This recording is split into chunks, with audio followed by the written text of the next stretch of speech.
আসসালামু আলাইকুম, কেমন আছেন সবাই? আই হোপ সবাই অনেক বেশি ভালো আছেন। আলহামদুলিল্লাহ, আমিও আমার পরিবার পরিজন নিয়ে ভালো আছি। এই তো প্রতিদিনের মতো আবার একটি নতুন লাইফস্টাইল ব্লগ ভিডিও নিয়ে এসেছি আপনাদের মাঝে। আশা করি আজকের ব্লগটা আপনাদের অনেক বেশি ভালো লাগবে। আজকে সকালবেলা ঘুম থেকে উঠে দেখি বাইরে প্রচুর পরিমাণে রৌদ্র হয়েছে, তো তার জন্য ভাবলাম যে বারান্দায় যাই, বারান্দার গাছগুলোতে একটু পানি স্প্রে করে দিই।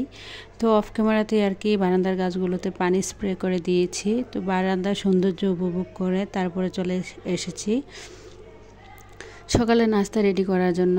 তো আজকে সকালে নাস্তা আর কি পরোটা করে নেব, আর আগের দিনে কিছুটা তরকারি ছিল আর কি কলা আছে বাসায়, তাই দিয়ে আর কি হয়ে যাবে সকালের নাস্তা। তো আগের দিন রাতের বেলায় কিন্তু আমি এই যে দেখতে পাচ্ছেন এখানে কয়েকটা পরোটা বানিয়ে ফ্রোজেন করে রেখে দিয়েছিলাম আর কি। আর ডিপ ফ্রিজে পরোটা ফ্রোজেন করে রাখলে দেখা গিয়েছে অনায়াসে কিন্তু অনেক দিন খাওয়া যায়।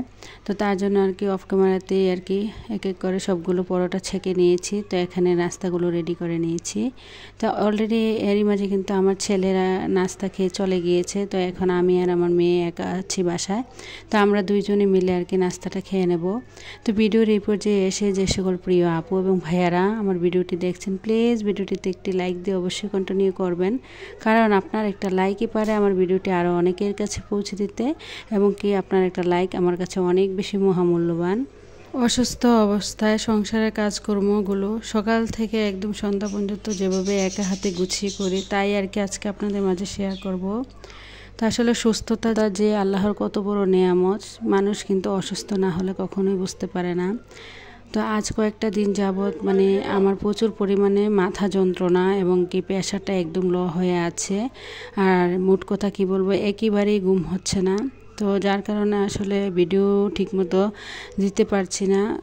প্রায় আজ 2-3 দিন হয়ে গিয়েছে ভিডিও দিয়েছি, যেহেতু আমি একদিন পরে পরে ভিডিও দিই। দীর্ঘ 1 বছর হয়ে গিয়েছে আমার চ্যানেলের, 1 বছরের উপরে আর কি। তো আমি সবসময় কিন্তু নিয়ম মাফিক একদিন পরে পরেই ভিডিওটা দিই। তো আজ 2 দিন যাবত আর কি একটু অনিয়মিত হয়ে যাচ্ছি অসুস্থতার কারণে। জানি না পারবো কি না আর একদিন পরে পরে ভিডিও দিতে। যদিও না পারি তাহলে 2 দিন পর পর আর কি এখন থেকে ভিডিও দেব,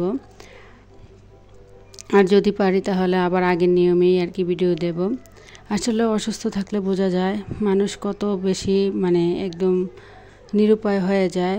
আমরা যতই অসুস্থ থাকি না কেন, সংসারের কাজকর্ম সব কিছুই কিন্তু আমাদেরকে ম্যানেজ করতে হয়।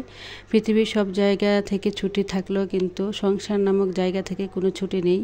আপনি যত বেশি অসুস্থ থাকেন বা না থাকেন না কেন, প্রতিদিনই কিন্তু প্রতিনিয়ত আপনার সংসারের মানুষগুলোকে ভালো রাখার জন্য, সংসারটাকে ভালো রাখার জন্য, সবার মুখে হাসি ফোটানোর জন্য কিন্তু সবসময় আপনাকে কাজ করে যেতে হবে। কিন্তু আপনি যে অসুস্থ, আপনাকে ভালো রাখার কথা কিন্তু কারোই মনে নেই বা ভালো মনে থাকে না, বা নিজেকে দেখার মতো বা নিজেকে সেবা যত্ন করার মতো ওই মানুষটাও কিন্তু থাকে না। যতই কাজ করি না কেন বা সংসারের মানুষগুলোকে, সংসারটাকে ভালো রাখার জন্য যতই খাটাখাটুনি খাটি না কেন, দিন শেষে একটা কথাই চিন্তা করি, নিজে যতই অসুস্থ থাকি না কেন নিজেকে দেখার মতো এই পৃথিবীতে আসলে কেউ নেই। নিজে যতই অসুস্থ থাকি, নিজেকে ভালো রাখতে হলে নিজেকেই কিন্তু সব কিছু করতে হবে। এত অসুস্থ তারপরেও কিন্তু রাতের বেলা নিজে গিয়ে ডাক্তারের কাছে গিয়েছিলাম। তো প্রেশারটা মেপে তারপরে আবার দেখে গিয়েছে ঘুম হচ্ছে না। তো ব্রেন ঠান্ডার আর কি ডাক্তার ট্যাবলেট দিয়েছিল, তো ওইগুলো খেয়েছি। খাওয়ার পরে আজকে সকালবেলা ঘুম থেকে উঠে শরীরটা একটু মোটামুটি আগের চেয়ে একটু ভালো লাগছিল। তো যার কারণে ভাবলাম যেহেতু 2 দিন ভিডিও দিচ্ছি না, যাই হোক যাই পারি তাই আর কি একটু আপনাদের মাঝে শেয়ার করি। তো সংসারে যতই অসুস্থ থাকি না কেন, সংসারের কাজকর্মগুলো কিন্তু আমাকে একা হাতেই করতে হয়, কারণ আমার যেহেতু কোনো হেল্পিং হ্যান্ড নেই। আর আমার বাচ্চারা খুবই ছোট, আমার 2 ছেলে 1 মেয়ে। তো ছেলেরা তো যে যার মতো করে স্কুলে মাদ্রাসায় চলে যায়, আর মেয়েটা খুবই ছোট, যে কেউ নেই যে আমাকে সাহায্য করার মতো। আসলে নিজের সংসার যেহেতু, নিজের সংসারটাকে সবসময় ভালোবেসে সংসারে সব কিছু করতে আমি অনেক বেশি পছন্দ করি। আর যার কারণে আসলে ওইভাবে হেল্পিং হ্যান্ডেও নেওয়া হয় না। আর আমার বাসায় আহামরি অনেক কাজ নেই যে আমাকে হেল্পিং হ্যান্ড খালা দিয়ে কাজ করতে হবে। আমরা যেহেতু মধ্যবিত্ত, আমাদেরকে কিন্তু সব দিক ম্যানেজ করে, হিসেব করে, বুদ্ধি করে, বুঝে শুনে কিন্তু নিজেদের সংসারটাকে গুছাতে হয়। তো আমিও আর কি আমার সংসারে আসলে কোনো হেল্পিং হ্যান্ড খালা দিয়ে কাজ করাই না। যতই অসুস্থ থাকি না কেন নিজের সংসারটাকে নিজেই সবসময় ভালোবেসে সংসারের কাজগুলো করার চেষ্টা করি, আর ভালোবাসা থেকেই কিন্তু সংসারের কাজগুলো করে থাকি। আর এই যে আমার সংসারে টুকিটাকি কাজের মানে কাজগুলোই আর কি আপনাদের মাঝে শেয়ার করি। আশা করি আপনারা আমাকে অনেক বেশি ভালোবাসা দিবেন, আর আমার প্রতিনিয়ত আমার ভিডিওগুলোতে আপুরা অনেক অনেক ভালোবাসা দিচ্ছেন, অনেক সুন্দর সুন্দর করে কমেন্টস করছেন।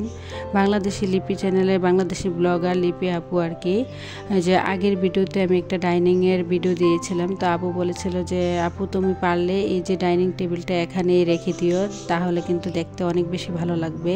তো আমার ডাইনিং টেবিলটা যেহেতু অন্য জায়গায় ছিল, তো তার জন্য ভাবলাম যাই হোক, আপুর কথাটা শোনার পর ভাবলাম যে যাই হোক, যতই আমার একটু কষ্ট হলো কিন্তু আমি এখন থেকে ডাইনিং টেবিলটা এখানেই রেখে দেবো আর কি।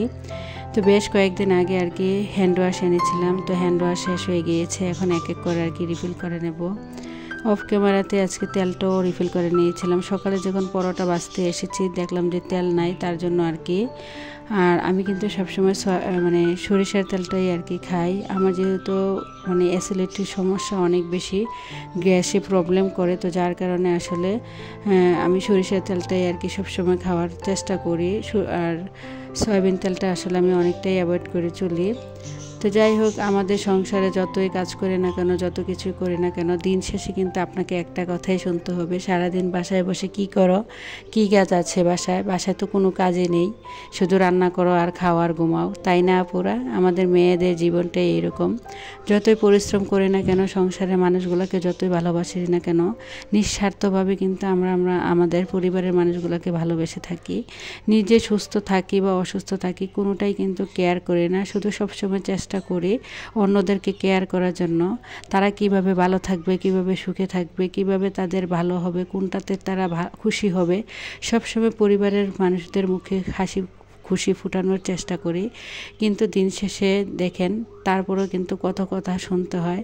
নিজে যতই অসুস্থ থাকি না কেন, নিজের কথা চিন্তা করার মতো এই পৃথিবীতে আমার মনে হয় কোনো মানুষই নেই। যদিও হাজব্যান্ড আছে, অনেকের হাজব্যান্ড আছে অনেক কেয়ারফুল, তবে যেহেতু আপনাদের ভাইয়া দেশের বাইরে থাকে, আমি যতই অসুস্থ হই না কেন নিজেকে কিন্তু নিজেই সামলাতে হয়। নিজের সংসার থেকে শুরু করে ছেলে মেয়ে থেকে শুরু করে ঘরে বাইরে যা কিছু আছে সব কিছুই কিন্তু আমাকেই আসলে দেখতে হয়।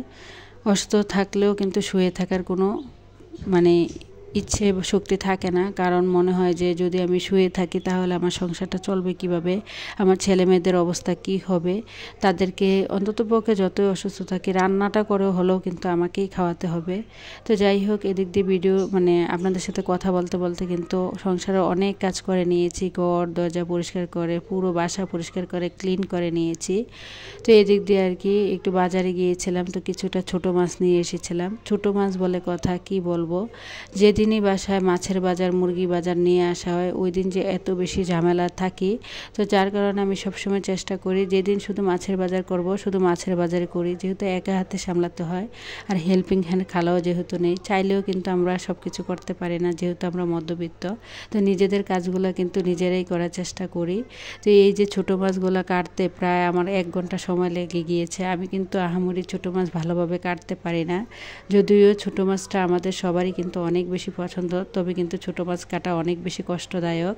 তো এদিক দিয়ে ছোটো মাছগুলো কেটে কুটে ধুয়ে পরিষ্কার করে রেডি করে নিয়েছি অফ ক্যামেরাতে। আসলে অন ক্যামেরাতে সব কিছু করতে গেলে দেখা গিয়েছে যে ভিডিওটা অনেক বেশি লম্বা হয়ে যায়।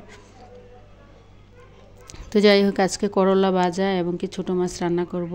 যেহেতু আমি অনেকটাই অসুস্থ, আর অসুস্থতার মধ্যে আসলে কোনো কিছু করতেই ভালো লাগে না, তারপরও পরিবারের মানুষদের কথা, ছেলে মেয়েদের কথা চিন্তা করে নিজের কথা চিন্তা করা হলো, রান্নাটা তো করতে হবে, খাবার তো খেতে হবে, তাই না? খাবার না খেলে তো আমরা বাঁচতে পারবো না। তো যার কারণে আর কি এখানে রান্নাগুলো করে নিচ্ছি। তো এখানে ছোটো মাছ দিয়ে আজকে ছোটো মাছ হাতে মেখে ছোটো মাছ রান্না করব, আর করলা ভাজা করব আর কি। তো এদিক দিয়ে এই যে দেখতে পাচ্ছেন আমি কিন্তু ছোটো মাছটা অলরেডি রান্না করে একটা বাটিতে ঢেলে নিয়েছি, আর একই ফ্রাই প্যানে কিন্তু আমি এখন করলাটাও ভাজা করে নেব। আর আমি কিন্তু সবসময় করলা ভাজা করি সাদা টাইপের আর কি। আর সাদা টাইপের করলাটা আমার কাছে অনেক বেশি পছন্দ। আর একটা মজার কথা কি জানেন আপুরা, আমি যখনই করলা রান্না করি না কেন, করলা কিন্তু কখনোই তিতা হয় না। আর আমার ছেলেরা অনেক বেশি পছন্দ করে। আর আমি কিন্তু সাদা টাইপের করলা ভাজাটা বেশি পছন্দ করি। তাই আমি করলার মধ্যে প্রথমে পেঁয়াজ আর রসুন কুচি দিয়ে দিয়েছিলাম, তারপর কাঁচামরিচ। তো এই যে সিম্পল লবণ, আর কোনো মশলা আর কি এতে আমি অ্যাড করব না, এগুলা দিয়ে আর কি একদম করলাটা ভাজা করে নেব। তো ভিডিওর এই পর্যায়ে এসে আবারও বলছি, যারা আজকেই আমার চ্যানেলে ভিজিট করেছেন, ভিডিওর কোনো অংশ যদি আপনাদের এতটুকু ভালো লাগে থাকে তাহলে প্লিজ চ্যানেলটি সাবস্ক্রাইব করে পাশেই থেকে যাবেন। পাশে থাকা বেল বাটনের অল অপশনটি প্রেস করে দেবেন, যাতে করে আমি কোনো নতুন ভিডিও ছাড়ার সাথে সাথে আপনাদের কাছে নোটিফিকেশান চলে যায়। আর আপনারা আপনাদের সময় সুযোগ করে আর কি ভিডিওটি দেখে নিতে পারবেন। অসুস্থ অবস্থায় সংসারে কি কি কাজকর্ম করলাম, বা সকাল থেকে একদম দুপুর পর্যন্ত সংসারে কি কি কাজকর্ম করি, সেগুলো আর কি আজকে আপনাদের মাঝে শেয়ার করব। আসলে একা হাতে সব কিছু করা অসুস্থ অবস্থায় অনেক বেশি কষ্টদায়ক হয়ে যায়। তারপরেও কিন্তু কি করব, নিজের সংসারটাতে যেহেতু নিজের সংসারটাকে কীভাবে ভালো রাখবো, সংসারের মানুষগুলোকে কীভাবে ভালো রাখবো, সেই কথা চিন্তা করো হলো যতই অসুস্থ থাকি না কেন, তাও কিন্তু সংসারের কাজগুলো নিজেকেই করতে হয়। সকাল থেকে শুরু করে একদম রাত্র পর্যন্ত কিন্তু আমাদের গৃহিণীদের অনেক কাজই করি, কিন্তু সব কিছু কিন্তু আসলে আমরা ওইভাবে ভিডিওতে ক্যাপচার করে দেখাই না। যেই কাজগুলো দিনের 12টা ঘন্টা করি, ওই কাজগুলো যদি ভিডিওতে দেখাতে চাই ঠিক তেমনই 12টা ঘন্টা একটা হয়ে যাবে ভিডিও। তো বিভিন্ন জায়গা থেকে আসলে ফুটেজ নিয়ে তারপরে আর কি ভিডিওটা সাজাই। তো যাই হোক, আশা করি ভিডিওটা আপনাদের অনেক বেশি ভালো লাগে। তো এদিক দিয়ে এটা ছিল রাতের বেলা, একটু বিকেলবেলায় যেহেতু ডাক্তারের কাছে গিয়েছিলাম, তো এখানে কলা মুড়ি শেষ হয়ে গিয়েছিল, বাসার মুড়ি আর পাট শাক নিয়ে এসেছি। আর পাট শাক আমার অনেক বেশি পছন্দ। তো এরই মাঝে কিন্তু দুপুরে খাওয়া দাওয়া হয়ে গিয়েছিল। তো বিকেলবেলা একদম আর কি বাজারে গিয়েছিলাম। তো ভিডিওটা এই পর্যন্তই, সবাই ভালো থাকবেন, খোদা হাফেজ।